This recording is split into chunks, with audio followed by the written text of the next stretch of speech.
नमस्कार दोस्तों, स्वागत है आपका 69,000 शिक्षक भर्ती थर्ड काउंसलिंग अपडेट और न्यूज़ अपडेट में। आज है 5 जून, विश्व पर्यावरण दिवस की आपको शुभकामना। बीएड लीगल टीम के सदस्य रंजीत यादव जी कल SCRT लखनऊ पहुँचे, वहाँ पर अधिकारियों से मुलाकात किया। उन्होंने लिखा है कि जल्दी सब कुछ आपको पेपर के माध्यम से अवगत हो जाएगा। आप बिल्कुल भी परेशान ना हो, जो भी प्रॉब्लम है सबको हम निस्तारित करने जा रहे हैं। ये डीजी सर ने कहा है उनसे बातचीत के दौरान जब मिलने गए थे SCRT लखनऊ रंजीत यादव जी।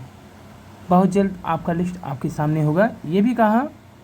तो ये SCRT लखनऊ से अपडेट रंजीत यादव जी, जो कि लीगल टीम लखनऊ के सदस्य है, थर्ड काउंसलिंग पर अधिकारियों से मुलाकात करने तथा थर्ड काउंसलिंग से संबंधित जो लिस्ट है उससे संबंधित कई जानकारियों को वो डीजी सर और अन्य अधिकारियों से लेकर के यहाँ पर जानकारी उपलब्ध कराए थे। वहीं अत्यंत निंदनीय नियुक्ति के 8 माह बाद भी सचिव साहब के अनेकों ऑर्डर के बाद भी जनपद में नियुक्ति मात्र 77 शिक्षकों का वेरिफिकेशन पूर्ण नहीं, अभी भी प्रक्रिया चल रही है। वेतन आदेश होने के बाद बिना वेतन दिए प्रक्रिया स्टार्ट कर दी गई है। कार्यालय जिला बेसिक शिक्षा अधिकारी बागपत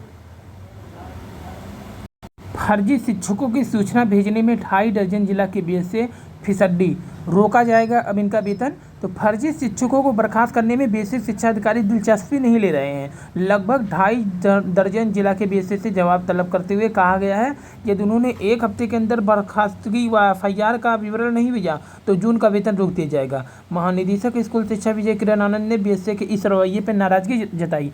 यानी कि ये BSA जो है इस समय अपने आप को जो महानिदेशक स्कूली शिक्षा हैं, इसके अलावा जो अपर सचिव हैं, सचिव की बात छोड़िए, जो अपर सचिव मुख्य सचिव हैं उनकी बात नहीं सुन रही। यानी कि ये BSA डर नाम की चीज़ ही नहीं है। यहाँ पर आनंद सर देखिए क्या कह रहे हैं कि बेहद नाराज़गी भरे शब्दों में कि लगातार इन जिलों को भेजे गए पत्र में 19 फरवरी, 15 मार्च, 1 अप्रैल, 9 अप्रैल को बराबर पत्र भेजकर सूचना भेजने का निर्देश दिए। इसके लिए कई बार महानिदेशक कार्यालय से फ़ोन भी गया, लेकिन अभी तक सूचना नहीं भेजी गई है। तो यानी कि कितने निडर BSA हैं ये सब, ये आपको इस दैनिक जागरण न्यूज़ की खबर के अनुसार ही पता चल जाएगा कि BSA अब तो अपने आप को महानिदेशक से भी बड़ी समझने लगे हैं कि फ़ोन करने के बाद, लेटर भेजने के बाद ही नहीं सूचना उपलब्ध करा रहे हैं ये फर्जी शिक्षकों की। तो इसका मतलब आप समझ सकते हैं कि जो लिस्ट के लिए बार बार लेटर जारी किया गया था, जो हम लोग ये समझ रहे थे कि BSA भेज देते, तो ये यही है कि BSA किसी प्रकार का डर नहीं है। उन्हें न तो महानिदेशक, न अपर सचिव, न मुख्य सचिव, न मुख्यमंत्री, न इन्हें शिक्षा मंत्री, किसी का डर नहीं है। ये पूरी तरह से अपने आप में सर्वशक्तिमान हो चुके हैं। 559 युवाओं को सरकारी नौकरी चयन परिणाम जारी। अधीनस्थ सेवा चयन आयोग ने 2018 में शुरू की थी भर्ती कार्यवाही। व्यायाम प्रशिक्षक तथा क्षेत्रीय युवा कल्याण एवं प्रादेशिक विकास दल अधिकारी के पद पर हुए हैं चयनित। स्नातक के अध्यापक भी करा सकेंगे। बेटे के पहले जन्मदिन पर पिता की सासों ने छोड़ दिया है साथ। कंपोजिट विद्यालय रिठुआखोर के सहायक अध्यापक विजय शंकर पाठक 30 पंचायत चुनाव की ड्यूटी से लौटने के बाद कोरोना संक्रमित हो गए। कुछ दिन बाद दुनिया छोड़ गए। सरकारी शिक्षक के रूप में नौकरी लगी तो पहली तनख्वाह से बेटे का पहला जन्मदिन मनाना चाहते थे। बच्चे के साथ ही स्कूल के विद्यार्थियों को उपहार देना चाहते थे, लेकिन सासों ने उसी दिन साथ छोड़ दिया जिस दिन बेटे का पहले जन्मदिन था, जिसे वह यादगार बनाना चाहते थे। पाली ब्लॉक में बतौर सहायक अध्यापक तैनात विजय शंकर पाठक, जो कि 69,000 शिक्षक भर्ती के तहत 16 रिठुआखोर में नियुक्ति हुआ था। उनकी पत्नी ने कहा कि वे शिक्षक बनना चाहते थे मगर पति की आश्रित बनकर नहीं। और कस्तूरबा विद्यालय की जांच में तेजी आई। कार्रवाई जिले में 84 लाख रुपए की है घोटाले की आशंका। सहायक शिक्षा निदेशक विजय मोहन वन कर रहे हैं जाँच। तो कस्तूरबा विद्यालय में 84 लाख रुपए घोटाले की जांच में तेजी आ गई है। तो विद्यालय में कुल खर्च हुए गहन पड़ताल करने के लिए सभी विद्यालय के वार्डन को वहां के खर्च की फाइल के साथ विकास भवन स्थित परियोजना कार्यालय में तलब किया गया है। और अब UP-TT प्रमाण पत्र को तामर मिलेगी मान्यता। सीटेट के बाद, केंद्र सरकार के बाद अब यूपी में भी अध्यापक पात्रता परीक्षा के प्रमाण पत्र को आजीवन मान्य करार देने की तैयारी शुरू हो गई है।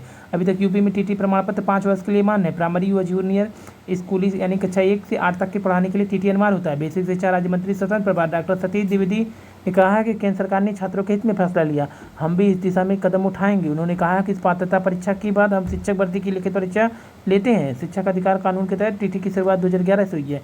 पात्रता जीवन रहने पर अभ्यर्थियों को बार बार परीक्षा में बैठने से मुक्ति मिलेगी। कोविड नेगेटिव होने के बाद ही चयनितों के अभिलेख का होगा सत्यापन। आरओ चयनित अभ्यर्थी 28 जून से कोरोना के कारण पूर्व में स्थगित कर दिया गया था सत्यापन। और असिस्टेंट प्रोफेसर के 102 पदों पर भर्ती प्रक्रिया शुरू। यूपीएससी ने मांगे आवेदन। चिकित्सा शिक्षा विभाग में बाल रोग विशेषज्ञ के सर्वाधिक 48 पद। कुल 102 पदों में से 48 पद बाल विशेषज्ञ के हैं। तो उत्तर प्रदेश उद्यान एवं खाद्य प्रसंस्करण विभाग में कीट विज्ञान उद्यान विशेषज्ञ, सहायक उद्यान विशेषज्ञ और वैज्ञानिक के 2 पद है। ये पूरी लिस्ट है।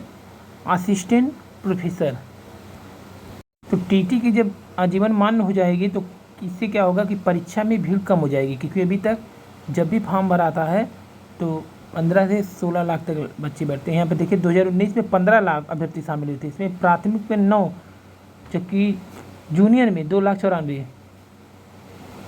तो 2019 में कुल कितने बैठे थे? 15,14,000। यहाँ पे देखिए 15,14,000 बैठे, लेकिन पास कितना हुए? 15,14,000 अभ्यर्थी शामिल हुए थे। प्राथमिक स्तर पे इसमें थे 9,90,000। पास कितने हुए थे? 2,94,000 पास हुए थे। उच्च प्राथमिक में कुल कितने बैठे थे? 5,23,000। परीक्षा में मात्र पास कितने हुए? 60,000 ही पास हो पाए थे, 60,068। अब केंद्र की ओर से जब टीटी को आजीवन मान्य कर दिया जाएगा तो संख्या भी अब कम होगी अभ्यर्थियों के बैठने की। यह संख्या 5 लाख तक भी पहुंच सकता है, जैसा कि सचिव परीक्षा नियामक प्राधिकारी अनिल भूषण चतुर्वेदी का कहना है। केंद्र सरकार की ओर से नोटिफिकेशन जारी होने के बाद प्रदेश सरकार की ओर से गाइडलाइन जारी कर दिया गया है। शिक्षक पात्रता परीक्षा में कम उम्मीदवार।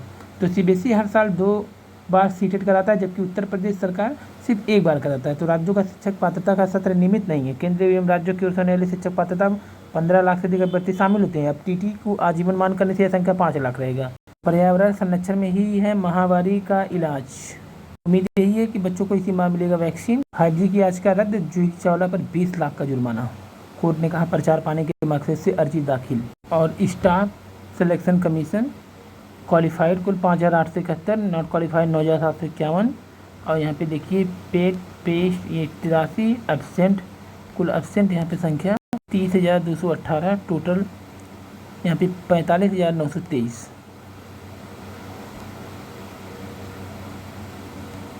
अबियर का हैशटैग आज ट्विटर अभियान।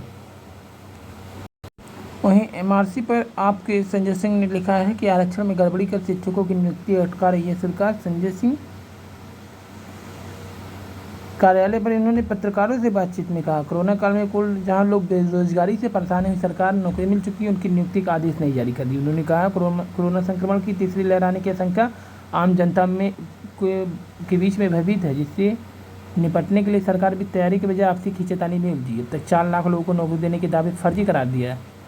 तो यहाँ पर जो दावे फर्जी करार दिया गया है, फिलहाल तो ये 4 लाख का जो आंकड़ा है गवर्नमेंट की तरह से पेश किया गया है वो सही है फिलहाल, लेकिन यहाँ पे कहा गया कि 4 लाख को जो दिया गया है फर्जी है, क्योंकि गवर्नमेंट ने और जो प्रमुख समाचार पत्रों ने भी कहा कि सही है 4 लाख, जो कि सिपाही भर्ती और शिक्षक भर्ती से है। सरकार ने सिर्फ 4 लाख में 69,000 पदों पर शिक्षक भर्ती कराई, लेकिन चयनित शिक्षकों को अब तक नियुक्ति नहीं मिली है। 69,000 शिक्षकों की नियुक्ति न होने पर आप सांसद ने लगाया आरोप।